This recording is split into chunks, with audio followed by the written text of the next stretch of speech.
Parents, what do your kids think they're hiding from you?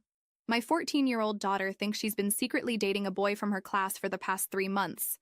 Every Thursday after school, she tells me she's studying at the library, but instead goes to the ice cream shop across the street to meet him. The first time I found out was completely by accident.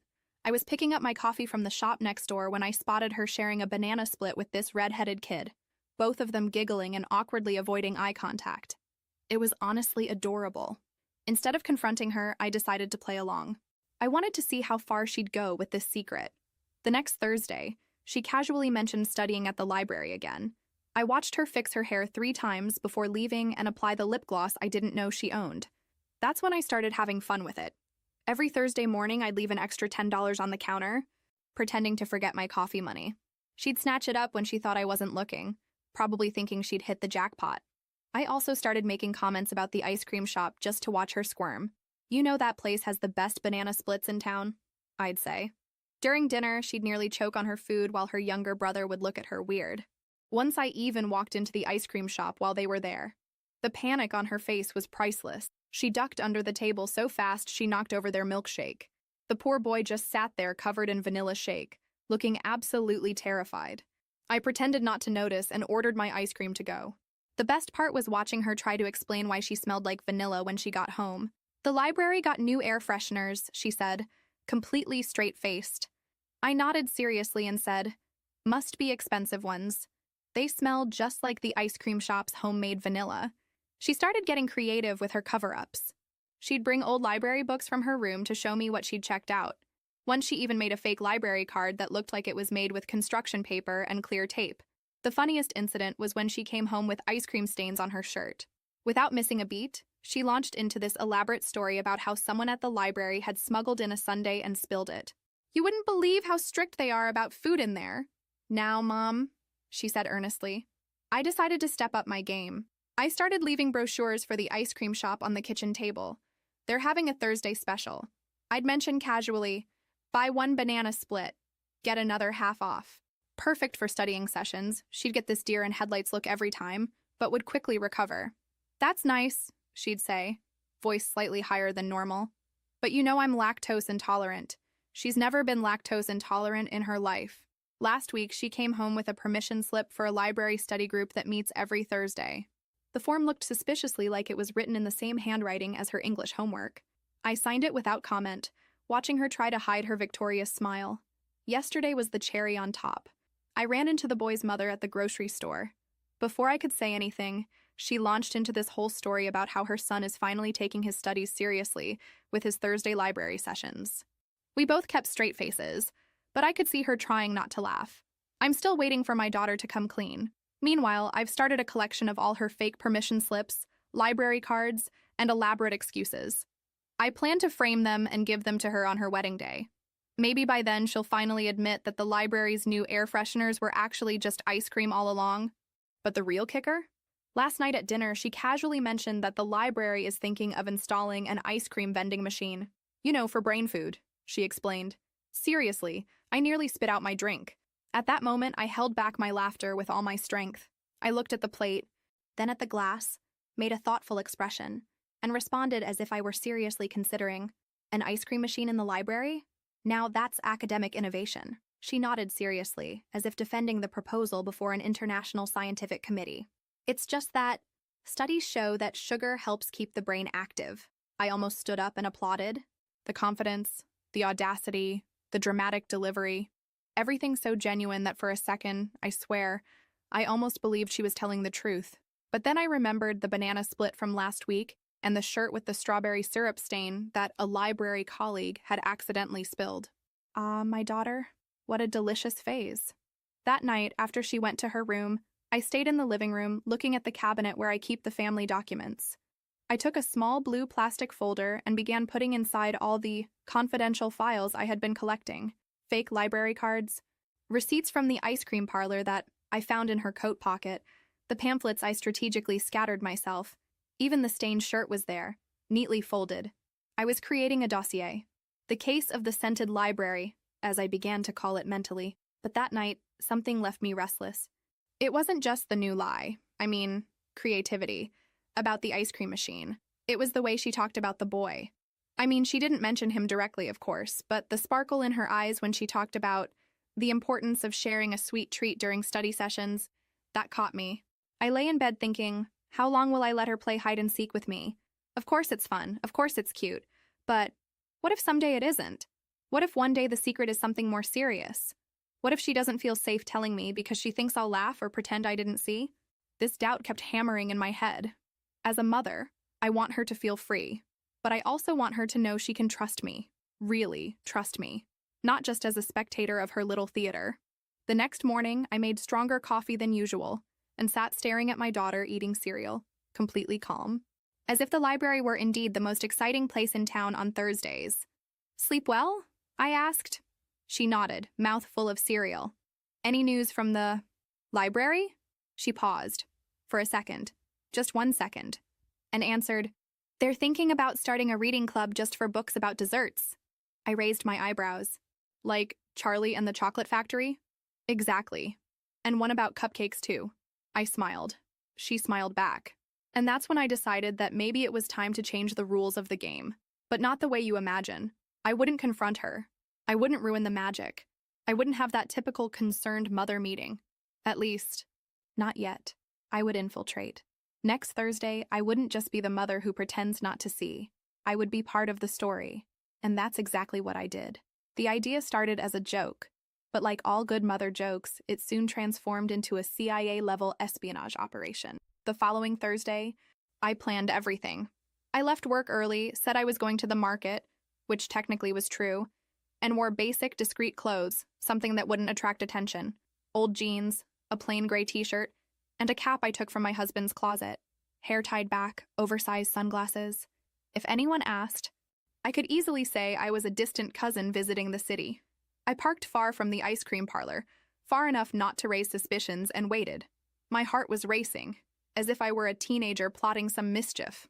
It was kind of ridiculous, I know, but it was also exciting. And then at 4:17 p.m., there she was. My daughter left school with her backpack over her shoulder and her hair loose, with those wavy ends that only appear when she uses the curling iron in secret. She walked looking at her phone as if responding to an important message. She crossed the street, looked around like a junior spy in training, and entered the ice cream parlor. About 5 minutes later, the boy appeared. Red-headed, skinny, somewhat awkward, carrying a backpack bigger than himself. He wore a Spider-Man t-shirt and seemed absolutely oblivious to my daughter's disguise. I smiled. They were indeed cute together. I entered discreetly and sat at a table in the back, behind a pillar decorated with colorful ice cream cone stickers. From there, I could see them without being seen. They ordered the usual. Banana split, 2 spoons. And they started talking. It was the kind of conversation that only teenagers have. Half nervous, half enchanted. She laughed more than normal. He fumbled with his napkin. At one point, he wiped the corner of her mouth with his fingertips, and they both turned red as tomatoes. That gave me a pang in my chest. Not of concern. It was something else. Perhaps it was the fact that she was growing up, that she was in love even if she didn't know it yet.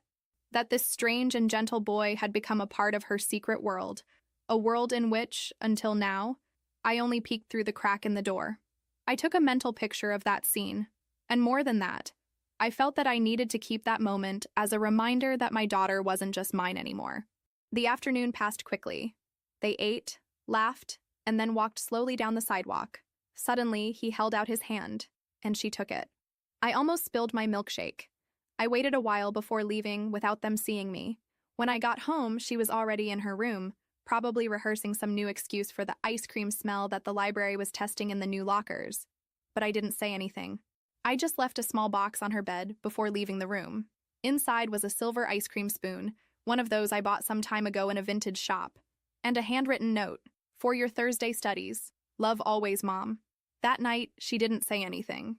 But the next day, I found the note carefully folded inside her pencil case, and the spoon attached to the ring of her backpack, next to a heart-shaped keychain.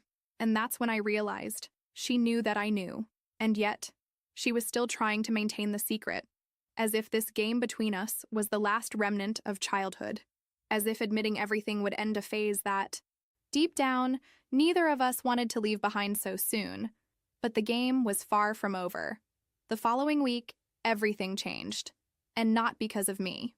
The following week, she arrived home earlier than usual.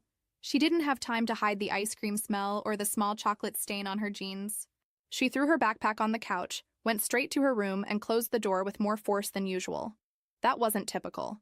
Nothing in her expression, or in the hurried way she avoided any conversation, seemed part of our weekly little theater. I let it go.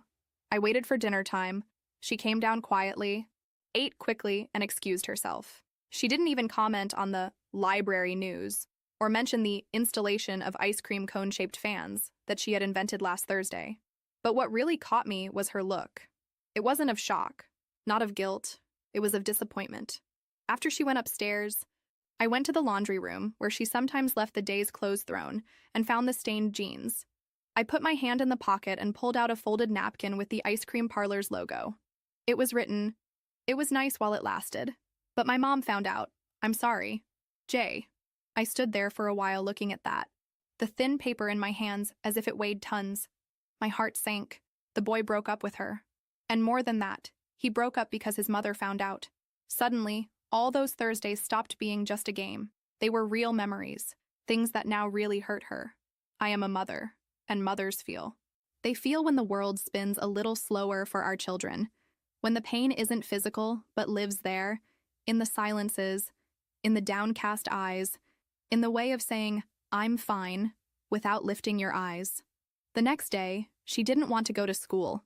She invented a headache, the kind that no aspirin resolves.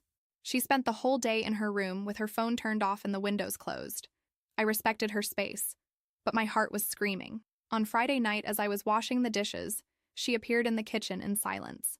She stood there leaning against the door, like someone who didn't know whether to enter or go back to her room. "Mom?" I turned around. "Yes, honey?" She looked at the floor, then at me. "Have you ever had a friend who stopped being your friend because his mother didn't like you?" That cut me. If I said yes, she might think it was normal. If I said no, she might feel even more alone. So I was honest. I've had people who drifted away from me. We don't always understand the reason, but the pain is real all the same. She nodded slowly, her eyes shining but not crying. At least not yet. He said he liked me, that he would defend me.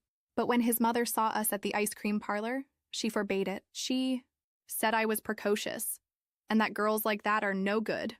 I felt my blood boil, not at him, a 14-year-old boy, but at this woman who judged my daughter without even knowing her, who tainted something beautiful with cheap prejudice. I took a deep breath. You are an amazing girl, and the problem isn't with you. It's in the small-minded vision of someone who can't see beyond an ice cream cone and a smile. She shook her head in silence, then smiled weakly. I thought I could hide this from you forever. And I thought I could play spy without ever having to sit down and talk for real. We laughed finally. She came closer and hugged me tightly. A hug that said more than any library lie or any vanilla smell. And I knew, in that instant, that something between us had changed. The secret was over. But in its place, something even more precious was born: trust. In the days that followed, silence gave way to a new routine. Fewer disguises, fewer little acts, more honesty. Not that she had transformed into a teenager who tells everything, of course. That would be utopian. But for the first time in a long time, I felt that she left cracks open through which I could peek, no longer hidden, but invited. The following Monday, when I returned from work, I found a scene that made me stop at the kitchen door. She was sitting at the table, a pile of open books, headphones on, and a bowl of vanilla ice cream. Without fear, without excuses, without lies. I stood watching for a moment. When she noticed my presence, she removed one earphone and said, "Studying for real, okay? You can check. And with a well-fed brain, I see," I replied, smiling. She gave a short laugh and continued highlighting the text in front of her. It was as if we were in a new silent agreement. Now that the truth was on the table, there was no more need for dramatizations. Or at least, that's what I thought. That night, while washing dishes, I received a notification on my phone. It was a message from the boy's mother. Yes, from her. "Good evening. This is Teresa, Jonas's mother. Can we talk, if possible?" My first impulse was to delete the message, but something in me, perhaps the adult part that I still try to cultivate, decided to respond. We arranged to meet the following afternoon. She suggested a discreet cafe away from school. When I arrived, she was already there, serious, stirring the sugar with more force than necessary. "Thank you for coming," she said, as soon as I sat down. "Of course," I imagine it's about our children, she nodded, but took some time before speaking. My son is devastated. He says he made a mistake, and I think maybe I made one too. I waited. The truth is that when I saw the two of them together at the ice cream parlor, I didn't see two innocent teenagers. I saw problems. I saw the possibility of my son going astray, of getting involved too early, of repeating mistakes that I myself made. That caught me off guard. You were a young mother? She hesitated, then nodded. At 15, I was kicked out of home. I spent years trying to prove that I deserved to come back, and even today I carry that weight. I don't want my son to follow the same path. I took a deep breath. Her judgment had been born from fear, not from malice. I understand your concern, but your response was harsh, and it affected a girl who was just discovering what it's like to like someone. She lowered her gaze, stirring the cold coffee. I know that now, and I'm ashamed. I just don't know how to fix it. He told me he wants to talk to her, but I don't know if I should allow it. Maybe it's not a question of allowing, I replied. Maybe it's about accompanying, guiding, and trusting that they will make mistakes, yes, but also learn, like us. She looked at me as if seeing someone for the first time, a less defensive, more human look. Can I send a message? She asked, almost like a child asking for forgiveness. You can, but not to me. Talk to her. Or better yet, let him talk, and be nearby when she decides whether she'll listen. I went home with a light heart. For the first time, I felt like I was on the right side of this story. Not as a spy, not as an adversary, but as a mother. Later, at dinner, my daughter received a notification on her phone. She pretended not to see it immediately, but after 2 minutes, she couldn't stand it and read it. Her eyes sparkled. She bit her lip, tried to hide it, but glanced at me from the corner of her eye. Mom? Yes? Can I go to the library tomorrow? I laughed before even answering. Of course, but only if you bring back a book autographed by the Banana Split. She rolled her eyes but couldn't contain her smile. The story, it seemed, was still far from over. On Thursday, she got ready more calmly than usual. She didn't overdo the lip gloss or change clothes 3 times, but she brushed her hair carefully and put on a necklace she hadn't worn since Christmas. Her blouse was simple but printed with small cherries, and her sneakers were the cleanest she had. When she passed through the living room, she gave a look that said, "Please don't comment on anything," and I respected that. But as soon as the door closed behind her, I found myself with an idiotic smile on my face. A smile from someone who sees their daughter leave for a date with the tacit permission that that moment finally was just hers. I waited all afternoon with an anxious heart. A part of me wanted to follow her again, observe from afar, ensure that nothing went wrong. But the other part, the part that finally trusted, kept me on the couch with an open book in my lap and a cup of tea in my hands. This time, the most important chapter of our story wasn't mine. She returned shortly before dinner. She had an ice cream in her hand, one of those simple cone ones. She smiled when she saw me. No dessert reading group today? I teased. There was, but the club is exclusive, she replied, licking the ice cream and tossing her backpack in the corner. I sat next to her on the couch. How was it? She thought for a moment as if organizing her words. He cried. My eyes widened. Jonas? She nodded. He said he missed me, that he was ashamed of me, of his own mother, of everything, but that now he understands, that I wasn't the problem. She licked the ice cream again, slowly, like someone savoring not just the sweet, but the lightness of the moment. And you? I cried too, she said, lowering her gaze, but in the ice cream parlor bathroom, disguised. And now? I asked, trying not to sound anxious. She shrugged. Now we go back to what we were, or try to. There are no more secrets, just banana splits sometimes. I smiled. She leaned back on the couch, resting her head on my shoulder as she did when she was younger. We stayed in silence for a while, the kind of comfortable silence that only exists between people who understand each other even without speaking. On Saturday, we received an unexpected visit. Jonas. He came alone, holding a small box in his hands. He trembled slightly, but maintained his posture. Good afternoon, he said, nervous. Good afternoon, Jonas. Daughter's name is in her room, but I'll call her. He hesitated. It's just that, before, I wanted to give you this.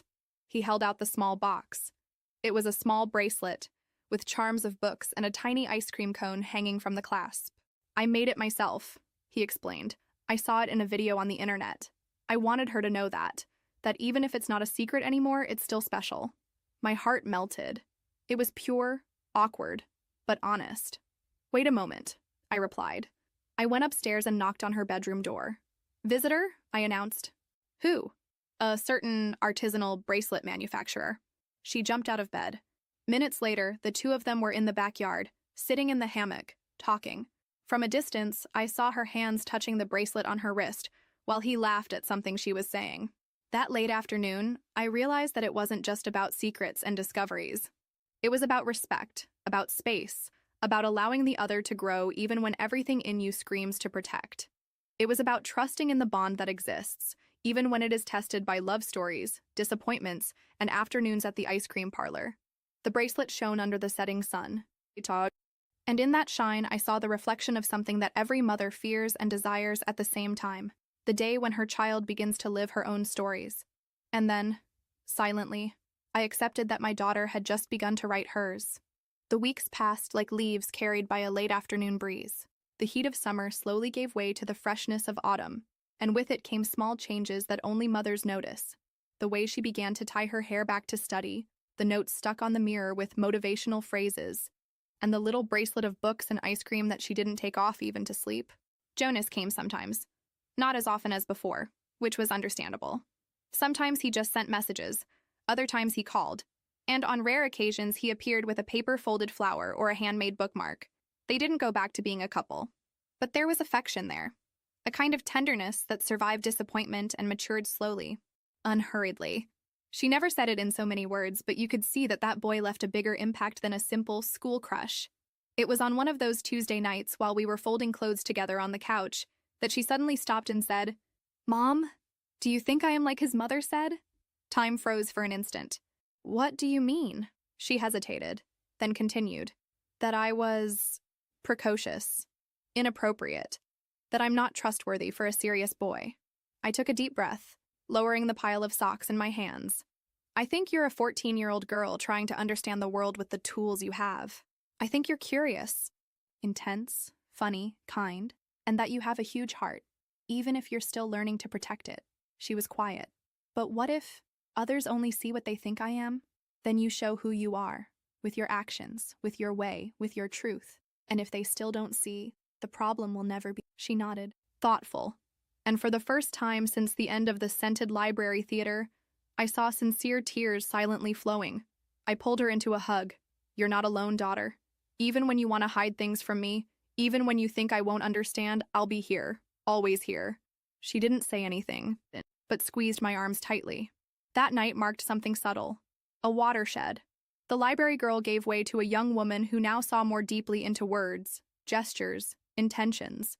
And even if she didn't have answers to everything yet, she was willing to ask the right questions. The following Saturday, I left a gift box on her bed without a note. When she opened it, she found inside a miniature bookshelf, handmade, and in the middle of it, a small resin ice cream cone. It was just an ornament, but it symbolized so much. She looked at me confused.